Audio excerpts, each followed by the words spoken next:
اور انہیں سالار کا خطاب ملا تھا۔ سالار کا ارتھ ہے سردار، اس لیے وہ فخر الدین سالار کے نام سے جانے جاتے تھے۔ فخر الدین کا جنم کرمان کے علاقے میں 6 شتابدی کے مدھ میں ہوا تھا۔ وہ اپنے وقت کے مشہور صوفی شاہ محمد کرمانی سے بیعت ہوئے اور انہوں نے مرشد کی رہنمائی میں اندرونی روحانی منزلوں کو طے کر کے اونچا مقام حاصل کیا۔ مرشد ان کی روحانی ترقی سے اتنے خوش ہوئے کہ انہوں نے اپنی بیٹی فاطمہ بیگم، جنہیں بی بی حافظہ جمالی کے نام سے بھی جانا جاتا تھا، کی شادی فخر الدین سے کر دی۔ شیخ فخر الدین اور بیوی حافظہ جمالی کے 2 بیٹے ہوئے۔ بڑے بیٹے کا نام نظام الدین تھا اور شرف الدین بو علی ان کے چھوٹے بیٹے تھے۔ کہا جاتا ہے کہ پہلے شیخ فخر الدین کا بڑا سپتر نظام الدین یوواوستھا میں بھارت کے پانی پت نامک شہر میں بس گیا اور بعد میں شیخ فخر الدین بھی اپنے بڑے بیٹے کے ساتھ اسی شہر میں آ کر رہنے لگے اور جیون کے انت تک وہیں رہے۔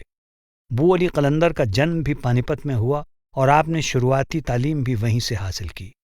آپ شیخ شرف دامہ اور مولانا سراج الدین مکی جیسے استادوں کے شاگرد تھے۔ آپ نے اپنے استادوں کی نگرانی میں قرآن شریف کو زبانی یاد کر لیا تھا۔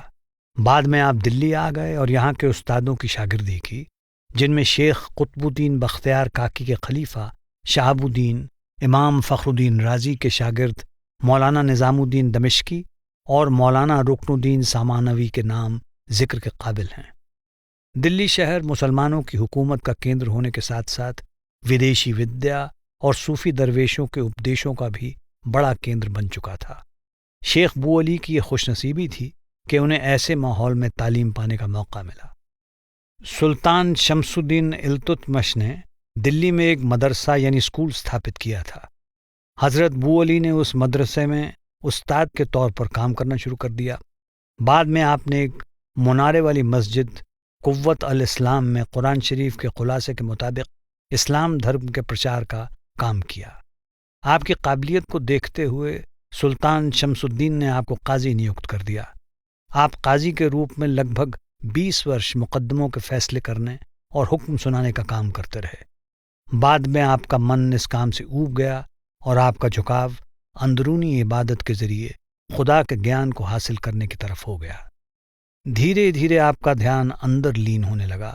آپ باہری علم یعنی گیان کی وادیوں کو پار کر کے اندرونی انوبھو کی منزل تک پہنچ گئے۔ اس کا یہ اثر ہوا کہ ایک دن آپ نے ساری کتابیں دریا میں بہا دیں۔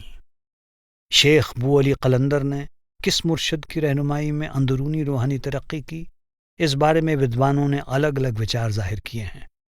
پروفیسر سید محمد عزیز نے حضرت خواجہ قطب الدین بختیار کاکی کے پرتی شیخ بو علی کے من میں بڑی شردھا ہونے اور ان سے خلافت یعنی خلیفہ کا پد حاصل کرنے کے بارے میں لکھا ہے۔ آپ لکھتے ہیں کہ آپ کا شجرہ یعنی ونش ورکش حضرت خواجہ قطب الدین بختیار کاکی اوشی قدوس سرہو کے ساتھ ملتا ہے۔ اس سے پتہ لگتا ہے کہ شیخ بو علی پہلے حضرت بختیار کاکی کے مرید اور اس کے بعد میں ان کے خلیفہ یعنی اترادھیکاری بنے۔ اس کے ساتھ ہی یہ بھی کہا جاتا ہے کہ خواجہ قطب الدین بختیار اوشی کے حکم کے مطابق شیخ بو علی قلندر شیخ جلال الدین رومی سے بیعت یعنی دیکشت ہوئے۔ آپ نے شیخ رومی کے پیر حضرت شمس الدین تبریز سے بھی ملاقات کی اور ان دونوں حضرات سے خرقہ خلافت بھی حاصل کیا۔ شیخ بو علی نے اپنی مثنوی میں کئی جگہ مولانا روم کی مثنوی سے حوالے دیے ہیں۔ انسان کی فطرت ہے کہ وہ اپنے خالق کو روبرو دیکھنے کی حسرت رکھتا ہے۔ انسان کی اس حسرت کو پورا کرنے کے لیے خدا پیر و مرشد کی صورت میں انسانی جامہ پہن کر آتا ہے۔ یہ صوفی مت کا مول سدھانت ہے۔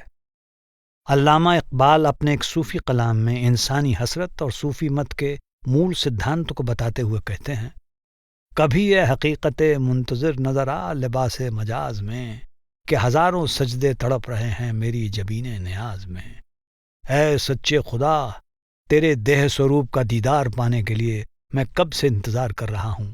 کبھی تو انسانی لباس میں آ کر مجھے اپنا دیدار دے، اور گر ایسا ہو جائے تو میں سجدے سے سر بھی نہ اٹھاؤں۔ میری جھکی ہوئی پیشانی یعنی ماتھا تیرے ہزاروں سجدے کرنے کے لیے تڑپ رہی ہے۔ انسان کو انسان ہی سمجھا سکتا ہے۔ خدا جب تک انسانی چولا دھارن نہیں کرتا ہم اس کی پہچان نہیں کر سکتے۔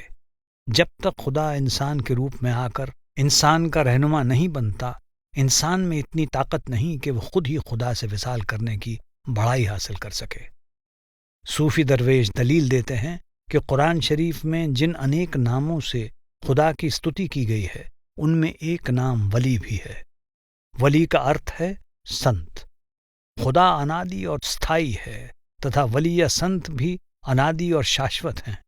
ہر سمے میں لوگوں کے ادھار کے لیے خدا ہی ولی یا سنت کا روپ دھارن کر کے دنیا میں آتا رہتا ہے۔ ہاتھرس کے سنت تلسی صاحب کی غزل ہے، ارے اے تقی تکتے رہو مرشد نے یہ پنجا دیا۔ آپ اس غزل میں فرماتے ہیں، منصور سرمد بو علی اور شمس مولانا ہوئے، پہنچے سبھی اس راہ سے جس نے کہ دل پختہ کیا۔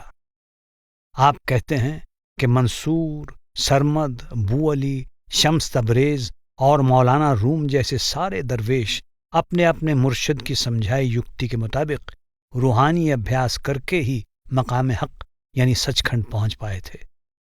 حضرت بو علی قلندر کا مرشد کون تھا؟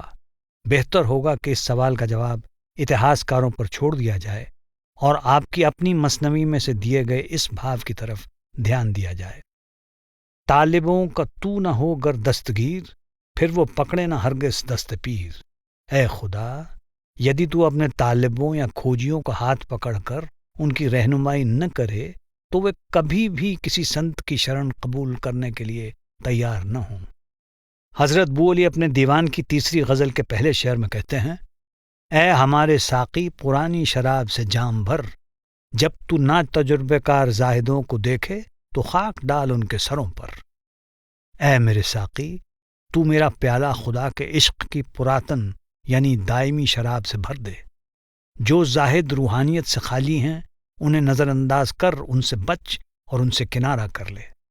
آپ اسی غزل کے چوتھے شعر میں کہتے ہیں، اے زاہد یہاں سے اٹھ اور چلا جا ریاکاروں کے کوچے میں، تو شراب پینے والے رندوں کی صحبت کے قابل نہیں۔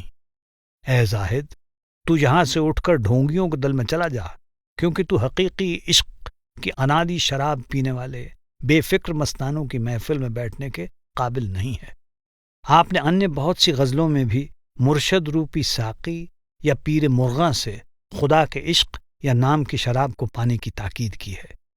کئی صوفی درویشوں نے مرشد کو خدا کے عشق یا نام کی شراب پلانے والا ساقی اور اس کی صحبت کو مے خانہ یا مدھوشالہ کہا ہے۔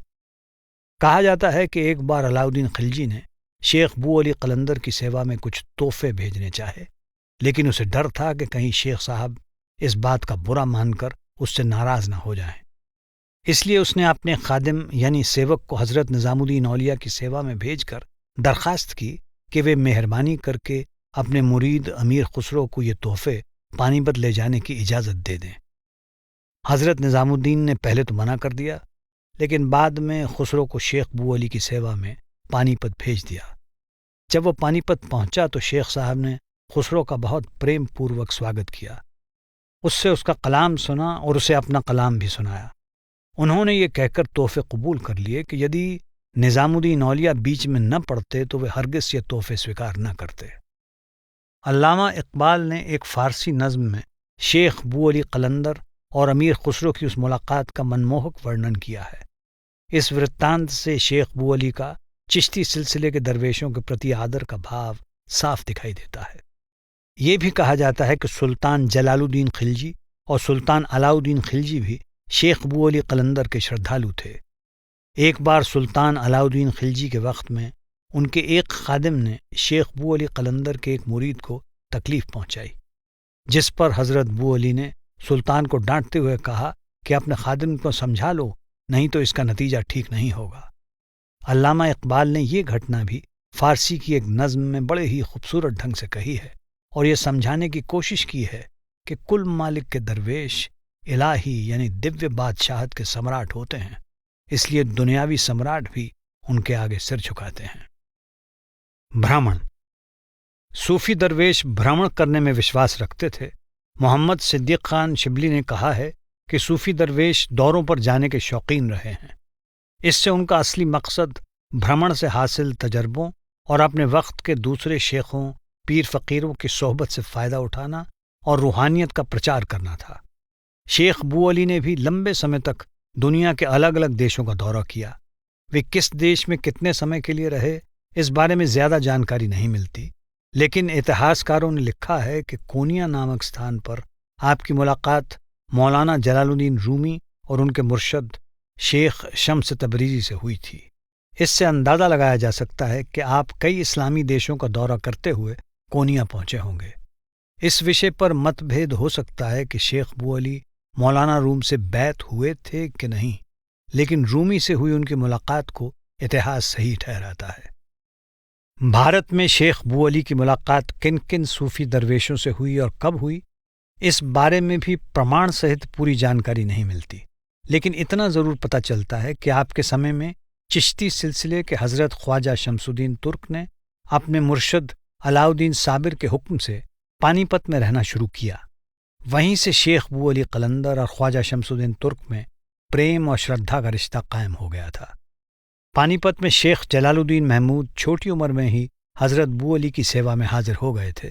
وہ آپ کے مرید بننا چاہتے تھے، لیکن آپ نے اشارہ کیا کہ تمہاری مشکل کسی اور شخص سے دور ہوگی۔ جب خواجہ شمس الدین ترک پانی پت آئے تو شیخ بو علی نے جلال الدین محمود کو ان سے دیکشا حاصل کرنے کے لیے بھیج دیا۔ بعد میں وہی جلال الدین کبیر الاولیاء کے نام سے پرسدھ ہوئے۔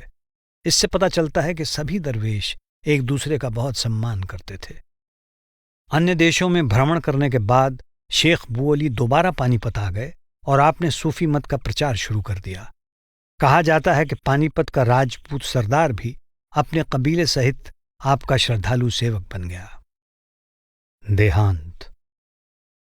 شیخ بو علی قلندر نے اپنے جیون کا ادھکانش سمے پانی پت میں ہی گزارا، لیکن اپنے انتم دنوں میں وہ کرنال کے پاس ایک گاؤں بڈھا کھیڑا میں رہے۔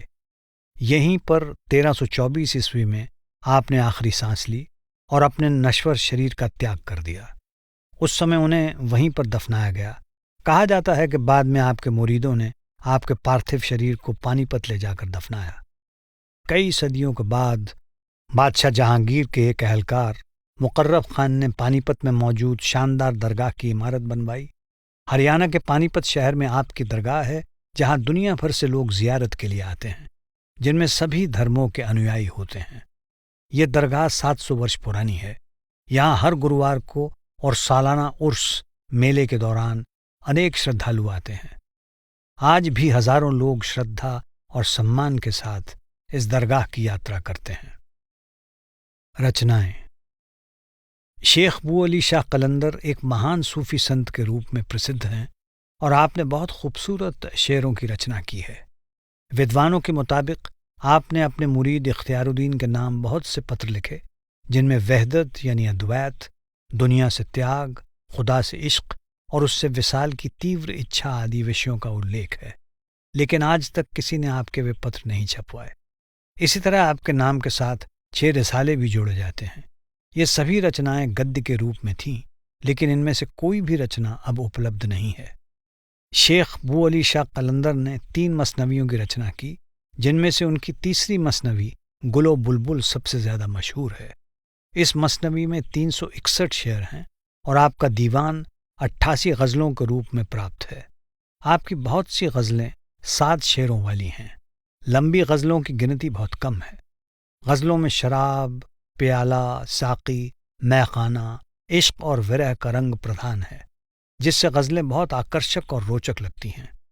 آپ نے مثنوی میں پرمارتھ کے انیک پہلوؤں کا اتی سندر اور بھاوپورن ورنن کیا ہے۔ یہ آڈیو پستک مثنوی اور دیوان میں سے لی گئی چنندہ غزلوں پر آدھارت ہے۔